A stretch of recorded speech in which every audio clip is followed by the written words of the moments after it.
Hello students, we have started our third lesson, that is indices and cube root, and in previous lecture we have studied about the cube. So how to find out a cube of a number? Suppose if a number is multiplied 3 times, then that will be the cube of that number. Let us consider one example. Consider 3 multiplied by 3 into 3. So this number is multiplied 3 times. Then we get the cube of that 3. So the cube of 3 is 3 into 3, that is 9. 9 into 3, that is 27. So you can say that 27 is the cube of number 3. Suppose if we have given now rational numbers, we have studied what do you mean by rational numbers, the numbers which are in the form m as to n. So if we have given a rational number, then how to find out their cubes? So let's see some example depending on that. Consider we have given a number, suppose 2 upon 3, and we have to find out the cube of this number. Then how to find out its cube? So we have to multiply the same number 3 times. So let's see, 2 upon 3 multiplied by 2 upon 3 multiplied by 2 upon 3. Then we have to take the multiplication of that numerators first, and then take the multiplication of denominators. So 2 into 2, that is 4, into 2, that is 8. So 8 divided by 3 into 3, 9 into 3, that is 27. So we get the cube of 2 upon 3, that is 8 upon 27. Okay, very simple. Just multiplied all the numerators and then all the denominators.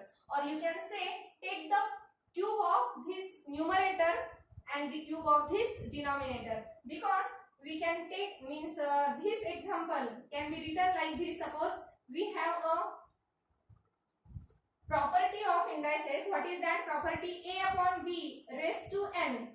Then you can write it separately, means a raised to n upon b raised to n. So according to this property, you can write this number like this: 2 upon 3 raised to 3, that is also equals to 2 upon 3 divided by 3 upon 3. 2 cube divided by 3 cube. And the answer is then the same. It means the cube of 2, that is 8, and the cube of 3, that is 27. So either you can solve by using this method or by using this method. The answer will be the same. So this is the cube of any rational numbers. Now let's see another example.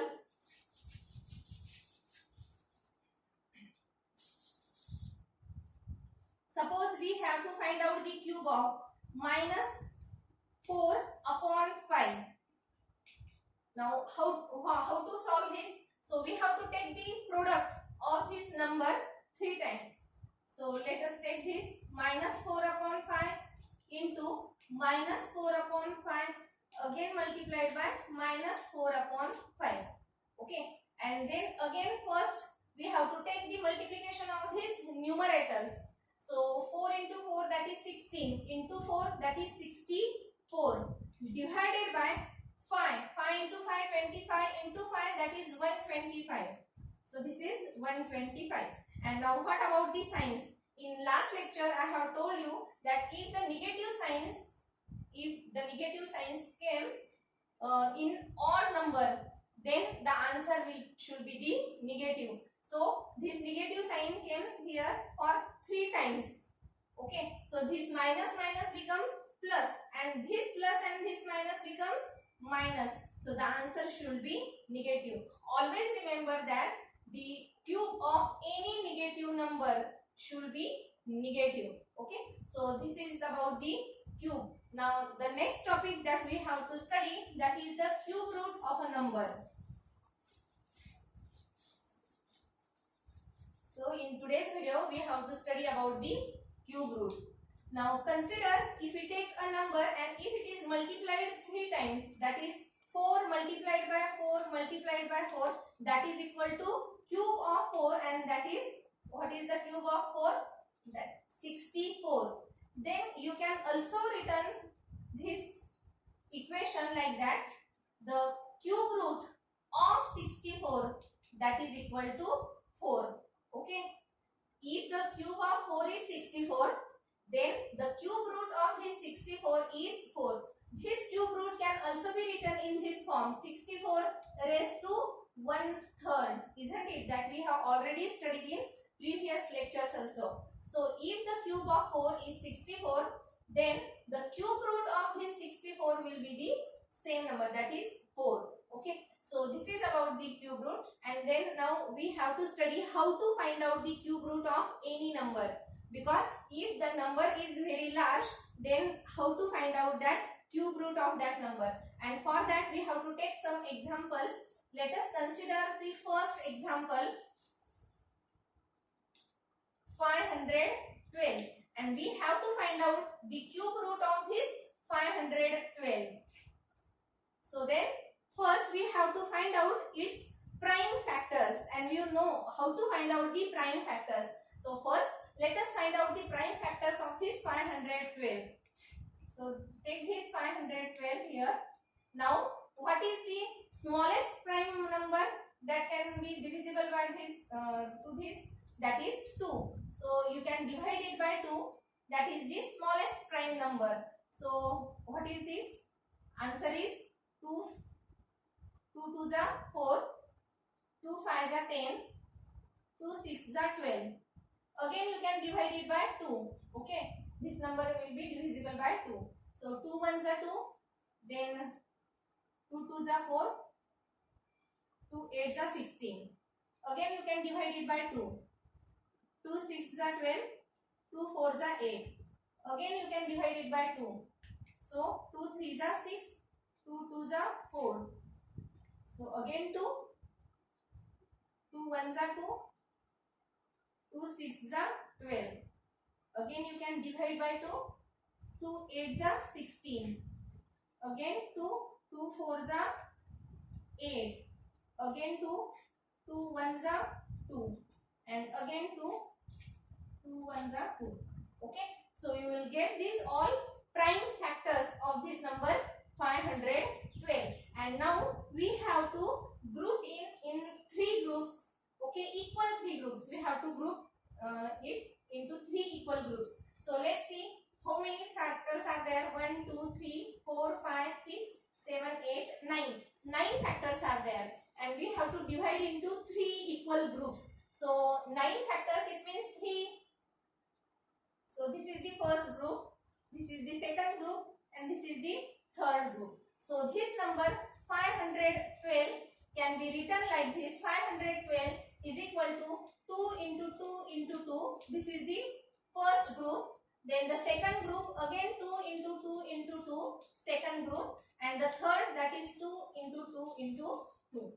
Okay, so we will get here 3 equal groups. And then what is the answer of this first group? That 2 2s are 4, 2s are 8. So you can write here 512, that is 8 multiplied by 8 multiplied by 8. Okay, it means that 8 cube is equal to 512. So 512 is equal to 8 cube. And then you can write like this, the cube root of this 512. Okay, you can also written like this, 512 raised to 1/3, that is equal to 8, isn't it? So I hope you understood this method. So first we have to find out what all the prime factors of that number. Okay, and then we have to divide these prime factors into 3 equal groups. We have to make 3 equal groups of all these prime factors. So we get here 3 equal groups, and that one group, that is nothing but 8. So 2 into 2, 4 into 2, that is 8. So 8 again multiplied by this 8, again this 8. So 8 into 8 into 8. It means you can write this number like this, 8 cube. And then if we take this 3 here, then it becomes cube root. So the cube root of 512, that is equals to 8. So by using this simple method, you can easily find out the cube root of any number. Let's see one more example of this cube root.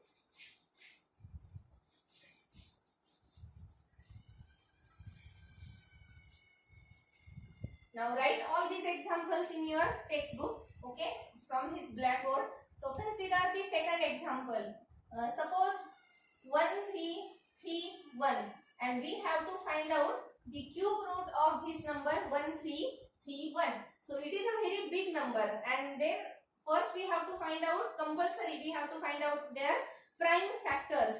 So let's first find out their prime factors.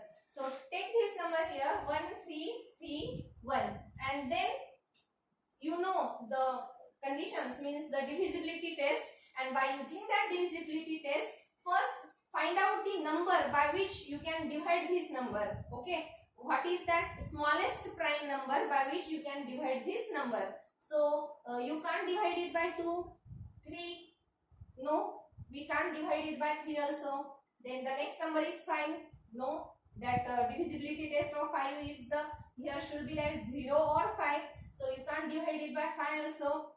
7, no, 7 numbers, so you can't divide it by 7.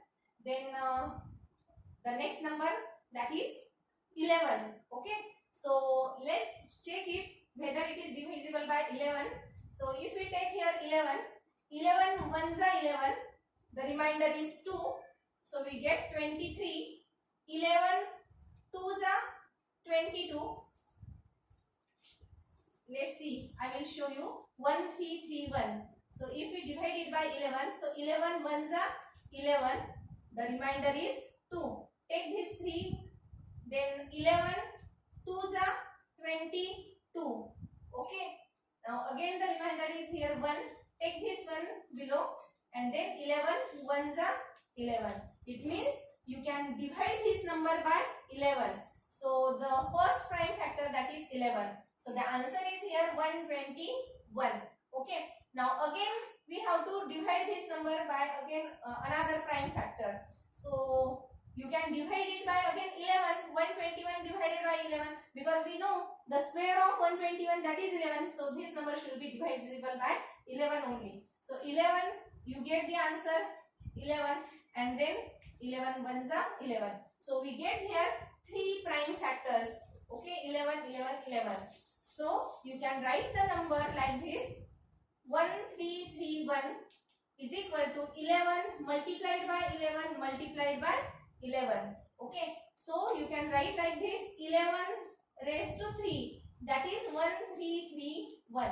And if we bring this 3 on this side, then it becomes cube root. So you can say that the cube root of 1331, that is equals to 11. Okay, so you will get the answer like this. It means we have to find out the prime factors first of that number, and then you can divide that prime factors into 3 equal groups, and then that one group will be the cube root of that number. So by using this method, you can easily find out the cube root of any large number. Okay, so let's see another example. Consider the another example. Third example, suppose 729. If we consider the next example, that is 729, then first we have to find out their prime factors. So take this number 729 here. Some of these examples are from the next practice set. So first we have to find out the prime number by which you can divide this number. So this 9, 7 plus 2, 9, 9 plus 9, 18. It means this number should be divisible by 3. So you can take the first prime factor. You can't divide it by 2. Okay. So 3 2s are 6. Then 3 4s are 12. 3 3s are 9. Okay. Again you can divide this number by 3. So 3 8s are 24. 3 1s are 3. Again you can divide it by 3. 3 2s are 6. And then 3 7s are 21. Again you can divide it by 3. So 3 9s are 27. Again 3 3s are 9. And again you can divide it by 3. So 3 1s are 3. So in this way we get all these prime factors. So let us write all these prime factors here. So 729 is equal to 3 into 3 into 3. that 3 comes here. So 1, 2, 3, 4, 5, 6 into 3 into 3 into 3. And now we have to make 3 equal groups. So 6 times. It means we have to make groups of 2 times 3. Okay. So this 729 can be written like this. The first group, what is the value of this first group? 3 into 3, that is 9. Again that of second group, 9. And again this third group, that is 9. So 9 into 9 into 9. So this 729 can be written like this. Cube of that 9 is 729. And if we now take this 3 here, it becomes cube root of 729. So the cube root of 729 is equal to 9. Okay. So in this way you can find out the cube root of any number. Okay. So now let's stop here. In next video we will study how to find out the cube root of negative numbers, and also we see some examples from the practice set. Okay. So let us stop here. Thank you and have a good day.